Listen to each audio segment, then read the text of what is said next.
ആലപ്പുഴയിൽ CPM നേതാവ് BJPയിൽ ചേർന്നു. CPM ആലപ്പുഴ ഏരിയ കമ്മിറ്റി അംഗം അഡ്വക്കേറ്റ് ബിബിൻ സി ബാബുവാണ് പാർട്ടി വിട്ട് BJPയിൽ ചേർന്നത്. ആലപ്പുഴയിലെ പ്രമുഖനായ നേതാക്കളിൽ ഒരാളാണ് ബിബിൻ.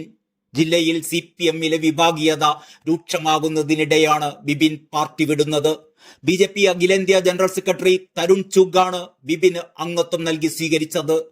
പാർട്ടി കുടുംബത്തിൽപ്പെട്ട നേതാവാണ് CPM വിട്ട് BJPയിലേക്ക് എത്തുന്നത് എന്ന പ്രാധാന്യവുമുണ്ട്. BJP അധ്യക്ഷൻ K സുരേന്ദ്രന്റെ നേതൃത്വത്തിലാണ് ബിബിനെ പാർട്ടിയിലേക്ക് സ്വീകരിച്ചത്. കൊച്ചിയിലെ യോഗത്തിൽ വിട്ടുനിന്ന മുതിർന്ന BJP നേതാക്കൾ PK കൃഷ്ണദാസ്, MT രമേശ്, ശോഭാ സുരേന്ദ്രൻ അടക്കമുള്ള നേതാക്കളും സ്വീകരണ യോഗത്തിൽ പങ്കെടുത്തിരുന്നു. ചില മാലിന്യങ്ങൾ പോകുമ്പോൾ ശുദ്ധജലം BJPയിലേക്ക് വരുന്നു എന്നായിരുന്നു ബിബിന്റെ BJP പ്രവേശനത്തെക്കുറിച്ച് K സുരേന്ദ്രന്റെ പ്രതികരണം. ആലപ്പുഴയിൽ കൂടുതൽ CPM നേതാക്കൾ BJPയിൽ ചേരുമെന്നും സുരേന്ദ്രൻ പറഞ്ഞു.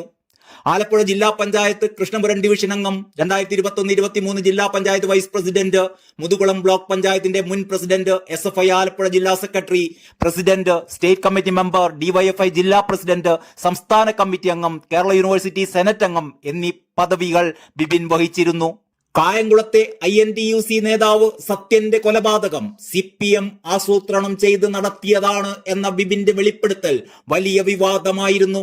ജില്ലാ പഞ്ചായത്ത് അംഗം രാജിവെക്കുന്നതായി കാട്ടി സംസ്ഥാന സെക്രട്ടറി MV ഗോവിന്ദൻ അയച്ച കത്തിലാണ് മുൻ ജില്ലാ പഞ്ചായത്ത് വൈസ് പ്രസിഡന്റും ഈ കേസിലെ പ്രതിയുമായ ബിബിൻ സി ബാബു CPMനെ പ്രതിരോധത്തിലാക്കുന്ന വെളിപ്പെടുത്തൽ നടത്തിയിരുന്നത്.